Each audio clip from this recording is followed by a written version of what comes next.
पिछली क्लास में अपन ने विद्युत बलरेखाओं के गुण बता चुके थे। अब है अगली क्लास में कि बिंदु आवेश के कारण विद्युत क्षेत्र की तीव्रता, एक बिंदु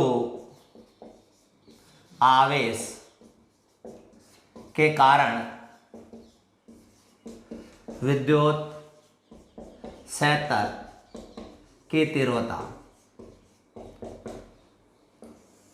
सूत्र व्युत्पन्न करना है और तीव्रता को ए से दिखाते हैं। सदिश राशि है तो सदिश का चिन्ह लगाना।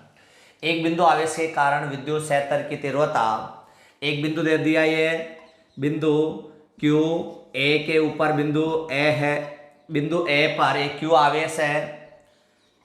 इस बिंदु पर विद्युत क्षेत्र की तीव्रता ज्ञात करनी है। इस बिंदु Q का परीक्षण आवेश है वो Q0 बता दिया। यहाँ B बिंदु दे दूं मैं। बिंदु A पर एक प्लस Q आवेश है जिसका परीक्षण आवेश Q0 है, Q0, और इन दोनों आवेशों के मध्य दूरी R है। बिंदु B पर बल का जो मान है वो बल की दिशा बता, बल का मान F बता दिया। ये तो अपन ने B के ऊपर तीव्रता का मान कितना होगा वो ज्ञात करना है। तो माना कि बिंदु A पर प्लस Q आवेश वायु या निर्वात में उपस्थित है। Q का परीक्षण आवेश Q0 है, Q0, और दोनों आवेशों के मध्य दूरी R है। बिंदु B पर बल है जो F है। F मैंने बल की दिशा बता रही, परीक्षण आवेश के ऊपर निर्भर कर रहा है। अब है कि बिंदु B पर विद्युत क्षेत्र की तीव्रता कितनी होगी, जो सूत्र के अनुसार, अपने परिभाषा के अनुसार बताना है। और A और B के मध्य कूलाम नियम से बल का मान कितना होगा वो अपन को ज्ञात करना है। तो चित्रानुसार पहले इसका वर्णन करना है। माना कि बिंदु A पर प्लस Q आवेश वायु या निर्वात में उपस्थित है। Q का परीक्षण आवेश Q0 है। बिंदु B पर Q0 आवेश उपस्थित है। यह देर का है। दोनों आवेशों के बीच की दूरी R है तथा B पर बल F है। यह तो हो गया चित्र का अनुसार। अब है अपने पास में बिंदु B पर तीव्रता कितनी होगी, विद्युत क्षेत्र की तीव्रता कितनी होगी। तो बिंदु B पर परिभाषा से बतानी है इसकी, और परिभाषा अपन ने पहले बता चुके हैं कि विद्युत क्षेत्र की तीव्रता का सूत्र है E बराबर F/Q। तो यहाँ पर अपन ने B पर ले रहे हैं, तो परिभाषा के अनुसार विद्युत क्षेत्र की तीव्रता E बराबर F/Q0। ये बिंदु B के ऊपर बता दिया, तो ये तीव्रता है। परिभाषा के अनुसार बता दिया F/, क्या होगा, Q0। क्यों परिभाषा अपन ने अपने पास में E बराबर F/, क्या आती है, Q, परंतु B के ऊपर आवेश क्या है, Q0 है, तो यहाँ पर Q0 लिख दिया। अब है कूलाम नियम से कूलाम बल F बराबर Q0/, तुम्हारे पास में क्या होगा, R²। समीकरण नंबर 1, समीकरण नंबर 2, F का जो मान है समीकरण 1 में रखोगे तो F का मान समीकरण 1 में, तो E बराबर Q0/R²/Q0। Q0 से Q0 कैंसिल, तो E बराबर KQ/R²। ये अपने पास में सूत्र उत्पन्न हो गया। बिंदु बी के ऊपर जो तीव्रता का मान था, जो अपने पास में के क्यू बटे हुए क्या हो गया आर स्क्वायर। अब यहाँ पर ई है, किन किन के ऊपर निर्भर कर रहा है, के है कूलाम नियतांक है, जो नियतांक है। क्यू एक ही आवेश देर का, अपन ने एक ही बिंदु आवेश देर का है, तो क्यू भी अपने आप में क्या है नियत है। तो ई है निर्भर होगा 1/r²। तो यह है ई का जो मान है 1/r², आर के व्युत्क्रमानुपाती। अब इसका ग्राफ बनाओगे ई और आर में, तो ये तो हो गया ई विद्युत क्षेत्र की तीव्रता और ये हो गया आर। अब इसमें ग्राफ जब आर का मान बढ़ता है तो ई का मान क्या होगा कम होगा, तो ग्राफ है ढलते हुए क्रम में आ जाएगा, ऐसा वक्रीय रूप में ढलते हुए क्रम में। और यदि ई विद्युत क्षेत्र की तीव्रता और यदि 1/r² में ग्राफ बनाओगे तो है ग्राफ बढ़ते हुए क्रम में आएगा। जब 1/r² का पूरे का मान पूरी वैल्यू 1 रखोगे तो ई का मान भी 1 होगा। 1/r² का की वैल्यू 2 रखोगे तो ई का मान भी क्या होगा 2। तो ग्राफ बढ़ते हुए क्रम में आएगा। यह है तुम्हारे पास में एक बिंदु आवेश के कारण विद्युत क्षेत्र की तीव्रता, जो अपन ने सूत्र उत्पन्न कर लिया। ई बराबर के क्यू बटे हुए क्या होगा r²। ई का मान है आर के वर्ग के व्युत्क्रमानुपाती होगा। तो एक ग्राफ तो होगा ई और आर में और एक ई और 1/r² में। ई और आर में ग्राफ बनाओगे तो ढलते हुए क्रम में आएगा, और ई और 1/r² में ग्राफ बनाओगे तो बढ़ते हुए क्रम में आएगा। ये तो है एक बिंदु आवेश के कारण विद्युत क्षेत्र की तीव्रता। अब है इससे अगले वाला टॉपिक है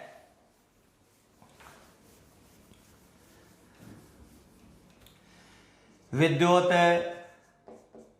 द्विध्रुव तथा विद्युत द्विध्रुव आघूर्ण।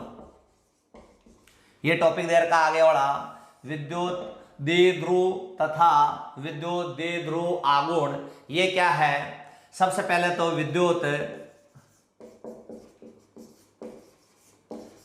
द्विध्रुव क्या है ये दे रखा है। विद्युत द्विध्रुव क्या है?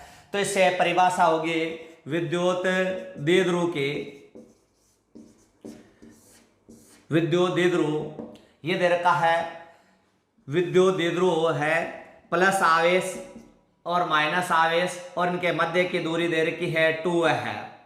ये इसका डायग्राम है। तो विद्युत द्विध्रुव क्या चीज दे रखी है? विद्युत द्विध्रुव वह निकाय है जिस पर बराबर आवेश है परंतु विपरीत प्रकृति के आवेश अल्प दूरी 2a पर उपस्थित हो, उसे विद्युत द्विध्रुव कहते हैं। विद्युत द्विध्रुव वह निकाय है जिसके ऊपर बराबर परंतु विपरीत प्रकृति के आवेश अल्प दूरी 2a पर उपस्थित हो, उसे विद्युत द्विध्रुव कहते हैं। तो विद्युत द्विध्रुव वह निकाय है जिस पर बराबर परंतु विपरीत प्रकृति के आवेश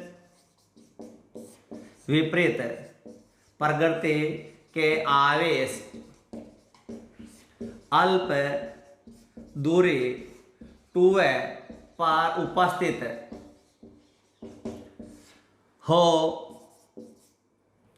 उपस्थित हो, उसे विद्युत द्विध्रुव कहते हैं। यह है इसकी परिभाषा विद्युत द्विध्रुव की कि आवेश है, मान तो इसका बराबर होगा परंतु प्रकृति होगी उसकी विपरीत होगी, एक प्लस होगा और एक क्या होगा माइनस, उनके मध्य की दूरी होगी 2 है। तो विद्युत द्विध्रुव वह निकाय है जिस पर बराबर परंतु विपरीत प्रकृति के आवेश अल्प दूरी 2a पर उपस्थित हो, उसे विद्युत द्विध्रुव कहते हैं। अब है विद्युत द्विध्रुव आघूर्ण क्या दे रखा है? विद्युत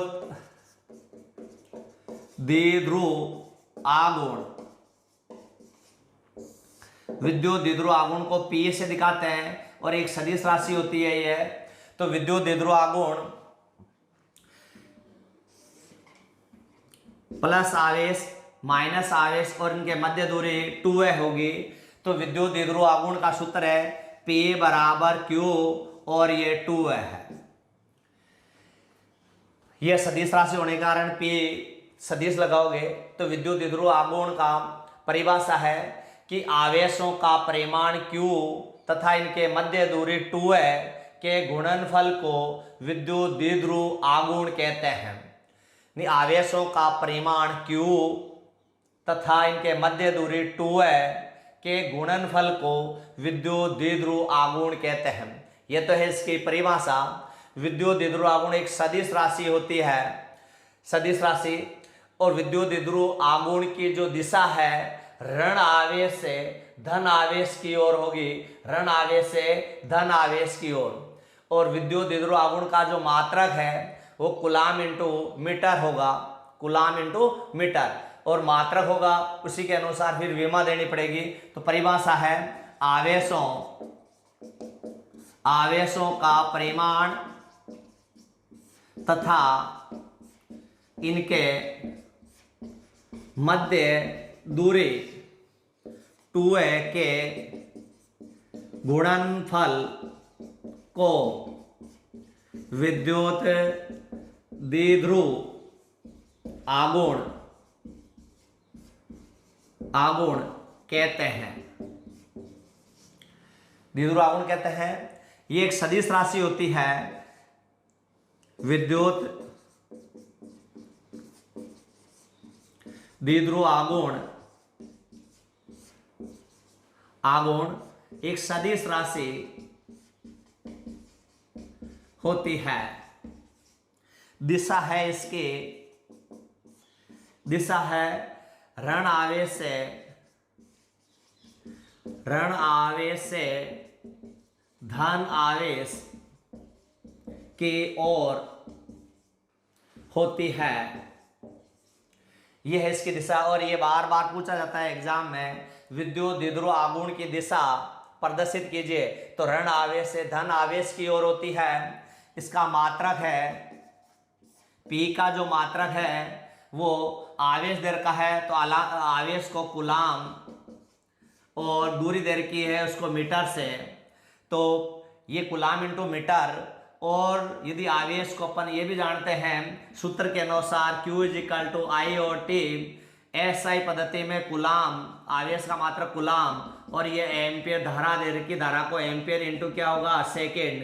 तो ये अपन इसके स्थान पर ये भी लिख सकते हैं ampere into second into metre, ये भी अपन लिख सकते हैं। तो अब ये है, ये मात्रक हो गया अपने पास में कि एम्पियर इंटू सेकेंड इंटू क्या होगा मीटर।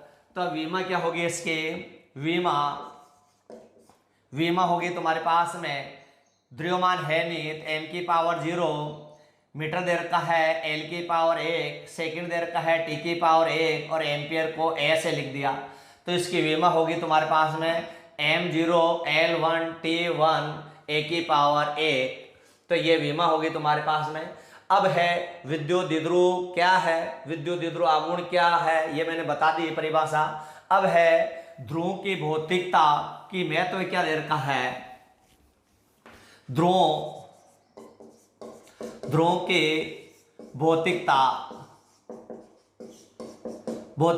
ये कितने प्रकार के होते हैं, ये 2 प्रकार के होते हैं। एक तो होगा अध्रुवीय अणु, और दूसरा होगा तुम्हारे पास में ध्रुवीय अणु।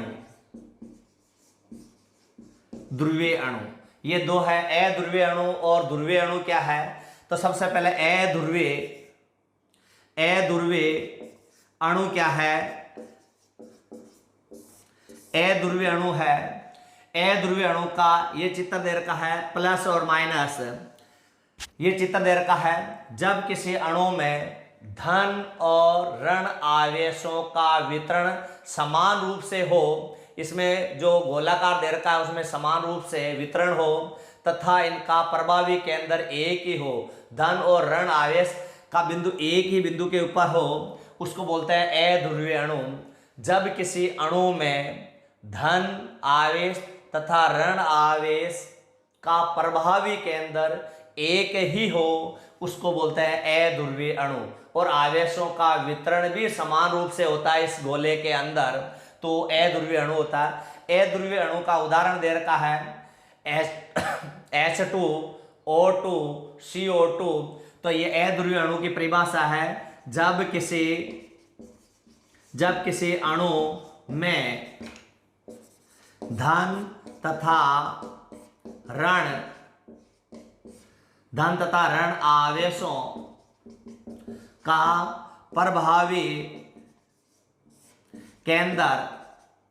केंद्र एक ही होता है तथा आवेशों का वितरण समान हो उसे अध्रुवीय अणु कहते हैं। ये तो इसका परिभाषा है। इसका एग्जाम्पल लोगे तो यह है O2 H2 CO2, ये इसके उदाहरण है अध्रुवीय अणु के H2 H2O2 CO2। अब है तुम्हारे पास में ध्रुवीय अणु किसे कहते हैं?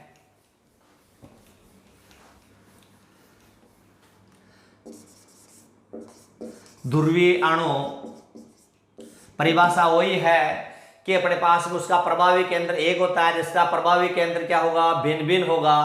तो ये परिभाषा दे रखी है। इसका जो एग्जाम्पल लोगे, ये प्लस आवेश दे रखा है, ये क्या दे रखा है? माइनस आवेश दे रखा है।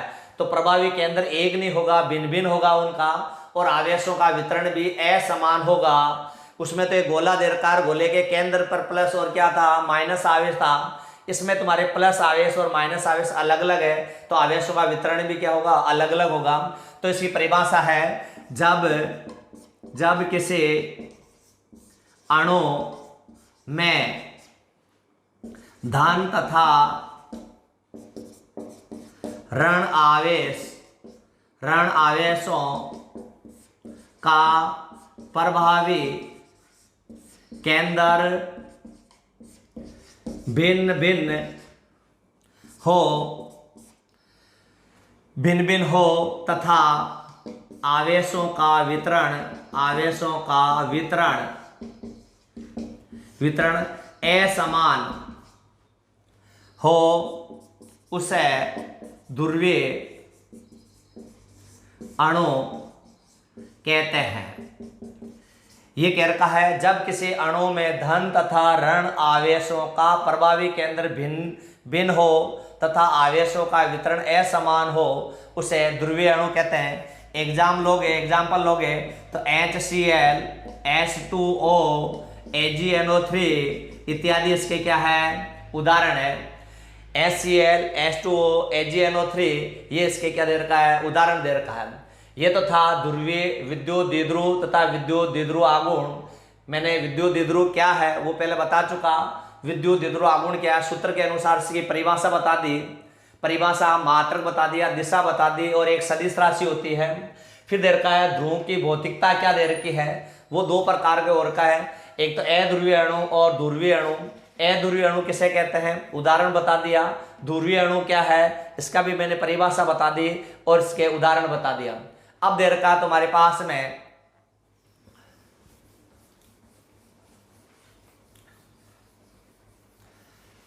अब दे रखा है विद्युत द्विध्रुव की अक्ष रेखा पर विद्युत क्षेत्र की तीव्रता। विद्युत आगे वाला टॉपिक दे रखा है, विद्युत द्विध्रुव की अक्षीय रेखा पर विद्युत क्षेत्र की तीव्रता। ये टॉपिक दे रखा है एग्जाम में। अक्ष रेखा और निरक्ष रेखा दोनों के ऊपर एक टॉपिक क्वेश्चन आता है। विद्युत द्विध्रुव की अक्षीय रेखा पर विद्युत क्षेत्र की तीव्रतापण को ज्ञात करनी है। E की वैल्यू ज्ञात करनी है, क्या होगा? तो पहले दे रखा है विद्युत द्विध्रुव, तो इसका डायग्राम बनाओगे। ये तो हो गया विद्युत द्विध्रुव, ये प्लस आवेश दे रखा है, इस पे माइनस आवेश दे रखा है। ये बिंदु A बता दिया और इसको B बता दिया, और इनके दोनों के मध्य दूरी है जो 2 है। अब अक्ष रेखा है, तो सबसे पहले तो अक्ष रेखा की परिभाषा लिखनी है अपने को। अक्ष रेखा कहते किसे है? अक्ष रेखा, अक्ष रेखा दे रखा है दोनों आवेशों के मध्य बिंदु तथा आवेशों के केंद्र को मिलाने वाली रेखा। ये आवेश दे रखा है, इसका मध्य बिंदु ले लिया मैंने O, मध्य बिंदु O, और इन आवेश और इस आवेश का केंद्र मिलाऊंगा, उसको बोलते हैं अक्ष रेखा। तो आवेशों का मध्य बिंदु तथा इनके केंद्र को मिलाने वाली रेखा, इस आवेश का केंद्र और इस आवेश का केंद्र को मिलाने वाली रेखा को अक्ष रेखा कहते हैं। तो अक्ष रेखा की परिभाषा दोगे, यदि किसी निकाय पर आवेशों का मध्य बिंदु तथा आवेशों के केंद्र बिंदु को मिलाने वाली रेखा को अक्षीय रेखा कहते हैं। यह दे रखा है यदि किसी निकाय पर आवेशों का मध्य बिंदु तथा आवेशों के केंद्र बिंदु को मिलाने वाली रेखा को अक्ष रेखा कहते हैं। ये तो अक्ष रेखा की परिभाषा होगी। अब अपने पास में इसके मध्य बिंदु दे रखा है, दोनों आवेशों के मध्य बिंदु दे रखा 2 है, तो ये दूरी होगी तुम्हारे पास में a, ये दूरी भी होगी a तुम्हारे पास में यहाँ से यहाँ तक, ये दूरी भी a होगी तुम्हारे पास में। O से अपन है, O से ये r दूरी पर यहाँ से इस C बिंदु पर विद्युत क्षेत्र की तीव्रता की गणना करेंगे। C पर विद्युत क्षेत्र की तीव्रता होगी कितनी, क्योंकि ये अक्ष पे लेंगे, इधर भी ले सकते हैं और इधर भी ले सकते हैं, A बिंदु से भी ले सकते हैं और B बिंदु से भी ले सकते हैं। तो इस AB का मध्य बिंदु दे रखा है O से R दूरी पर बिंदु C पर विद्युत क्षेत्र की तीव्रता की गणना करनी है अपने को। तो ये प्लस आवेश दे रखा है, प्लस आवेश के कारण बिंदु C के ऊपर विद्युत क्षेत्र की तीव्रता होगी जो मैं E1 से दिखा दिया, और माइनस आवेश दे रखा है, इसके कारण विद्युत क्षेत्र की तीव्रता है E2 से बता दिया, और दोनों आवेशों के कारण परिणामी तीव्रता का मान मैंने बता दिया E से। तो ये चित्र हो गया तुम्हारे पास में। जब चित्र सही होगा तो आगे डेरिवेशन भी अपना आप हो जाएगी। यदि चित्र गलत है तो डेरिवेशन करते वक्त प्रॉब्लम आएगी। तो A से A पर प्लस आवेश के कारण बिंदु C के ऊपर है तीव्रता E1 है, माइनस आवेश के कारण C पर तीव्रता E2 है, और दोनों आवेशों के कारण परिणामी जो तीव्रता का मान है वो E है। अब इस चित्र का वर्णन करना है चित्रानुसार। क्या दे रखा है इसमें,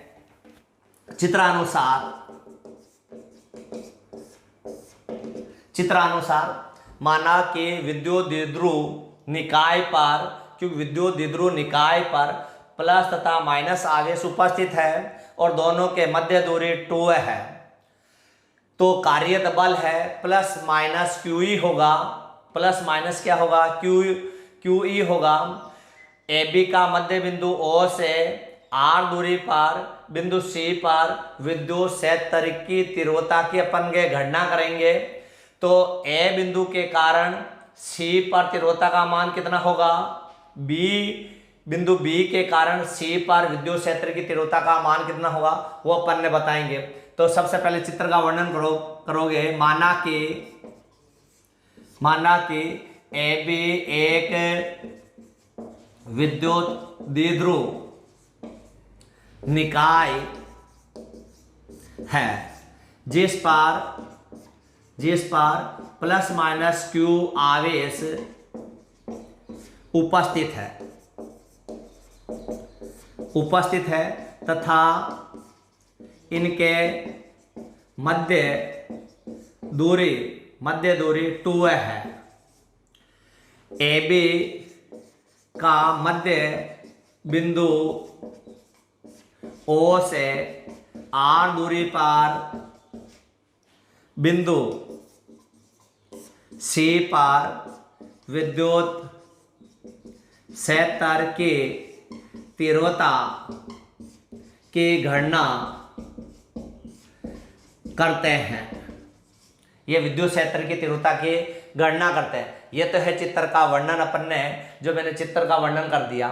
अब है कि बिंदु C पर परिणामी तीव्रता का मान कितना होगा वो बताना है। बिंदु C पर परिणामी तीव्रता, तो E बराबर E1 में जोड़ रहा हूं दोनों को, परिणामी तीव्रता E1 प्लस के E2, ये परिणामी तीव्रता होगी समीकरण नंबर 1। परंतु E1 और E2 दिशा में क्या है, विपरीत है, वो अपन ने सूत्र में रखेंगे तब आ जाएगा। परंतु परिणामी तीव्रता का मान C पर मैंने जोड़ दिया दोनों, E1 प्लस के क्या हो गया E2। अब है समीकरण नंबर 1 दे दिया। अब है अपन को तीव्रता का मान ज्ञात करना है। तो बिंदु A पर प्लस Q आवेश के कारण बिंदु C पर तीव्रता का मान है, बिंदु A पर प्लस आवेश दे रखा है और प्लस आवेश के कारण तीव्रता का मान क्या दे रखा है, E1 दे रखा है। तो E1 बराबर के Q बटे वे, दूरी होगी जो A से कहां तक होगी, C तक, तो मैं A C का क्या कर दिया स्क्वायर, और दिशा होगी तुम्हारे पास में A से C पर ज्ञात करूं तीव्रता का मान क्या होगी, E1 है, तो दिशा हो जाएगी तुम्हारे AC की ओर, AC की ओर। अब AC का जो मान है, AC का मान यहां तक लेना अपने को, तो यहां से दूरी है तुम्हारे पास में A, और यहां से दूरी क्या दे रखी है, R दे रखी है, तो दोनों जुड़ जाएगी। तो मैं लिख दूंगा R प्लस के क्या कर दिया A, तो E1 बराबर के Q बटे वे R प्लस A का होल स्क्वायर, और दिशा मैंने प्रदर्शित बता दिया AC की ओर, नहीं आगे की ओर बढ़ रही है, तो वो हो गया समीकरण नंबर 2। अब दे रखा है बिंदु B पर माइनस आवेश के कारण तीव्रता का मान E2 बताया, तो E2 ये रहा, माइनस आवेश के कारण विद्युत क्षेत्र की तीव्रता क्या है, E2 है, तो E2 तो वो हो गया KQ बटे वे, यहां से यहां की दूरी क्या दे रखी है, BC, तो ये BC का क्या हो गया स्क्वायर। अब यहाँ दिशा बताओगे, क्योंकि माइनस आवेश है तो यहाँ माइनस नहीं लगाना है, क्यों माइनस आवेश कहाँ जाएगा, दिशा के अंदर जाएगा, तो ये माइनस आवेश है, तो ये दिशा किधर आ रही है, इधर C से क्या आ रही है, B की ओर, तो यहाँ CB की ओर करोगे। ये पहले क्या था, ये आगे की ओर बढ़ रहा था E1, तो मैं SC की ओर कर दिया, यहाँ पर SC की ओर। अब की बार है माइनस आवेश है, तो यहाँ माइनस नहीं लगाना है, माइनस आवेश है किसके अंदर जाएगा, दिशा के अंदर, तो ये CB की ओर हो गया ये। अब BC का जो मान है, BC ये दूरी लेनी है अपने को, यहाँ से यहाँ तक B से C की ओर लेनी है। तो जब B से C की ओर लोगे तुम, तो अपने पास में ये दूरी टोटल है तुम्हारे पास में R में से A को मैं माइनस करूंगा, तो हो जाएगा R माइनस क्या होगा A, तो ये BC की क्या होगी तुम्हारे पास में दूरी होगी। अब E2 बराबर BC की जगह मान रखोगे तो KQ बटे हुए R माइनस A का होल स्क्वायर हो गया। ये समीकरण नंबर क्या हो गया 3। अब तुम्हारे पास समीकरण 1 में रखोगे, क्योंकि E1 और E2 परस्पर क्या है, विपरीत दिशा में है। अब E1 और E2 विपरीत दिशा में है, तो मान है E2 का मान ज्यादा होगा, E1 का मान क्या होगा, कम होगा। तो समीकरण 1 में रखना है अपने को, तो ये टॉपिक डालोगे E1 व E2 परस्पर विपरीत दिशा में है। E1 और E2 यहाँ चित्र से अपन को पता चल रहा है E1 और E2 विपरीत दिशा में है, विपरीत दिशा में बता दिया। अब समीकरण 1 और 2 से विपरीत दिशा में तो है ही है, 1 और 2 से अपन को ये भी ज्ञात है कि E2 का मान ज्यादा है, E1 का मान क्या है, कम है। तो E2 बड़ा होगा किससे, E1 से। तो अब 2 और 3 का मान समीकरण 1 में रखोगे, समीकरण 2 तथा 3 का मान समीकरण 1 में रखने पर, अब 1 में रखोगे तो E बराबर KQ बटे वे R माइनस A का होल स्क्वायर माइनस के KQ बटे वे R प्लस A का होल स्क्वायर। क्योंकि E2 का मान बड़ा है, E1 का मान क्या है, छोटा है तो E1 क्या होगा तुम्हारे पास में माइनस होगा, तो ये माइनस कर दिया मैंने। अब यहां से इसको हल करोगे तो के क्यू इसमें भी आ रहा है, इसमें भी आ रहा है के क्यू, तो के क्यू कॉमन ले लिया तो अंदर क्या बचेगा 1/r माइनस ए का होल स्क्वायर माइनस के 1/r प्लस ए का होल स्क्वायर। इसका एलसीएम लोगे तो के क्यू एलसीएम क्या होगा, r माइनस ए भी दे रखा है, r प्लस ए भी दे रखा है, तो हर की राशि में लिख देता हूं, तो r प्लस ए का क्या होगा होल स्क्वायर।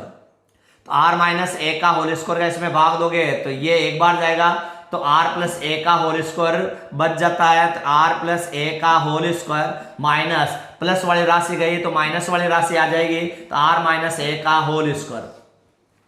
अब इसको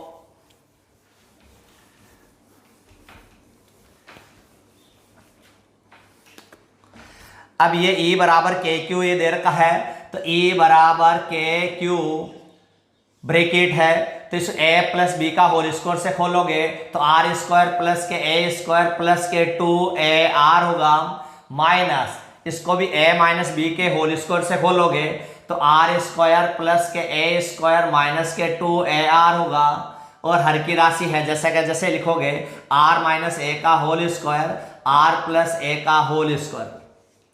तो E बराबर के क्यू, अब है आर स्क्वायर प्लस के ए स्क्वायर प्लस के 2ar माइनस से ब्रैकेट को खोलोगे तो चिन्ह बदल जाएगा, आर स्क्वायर माइनस के ए स्क्वायर प्लस के 2ar बटे आर माइनस ए का होल स्क्वायर और आर प्लस ए का होल स्क्वायर।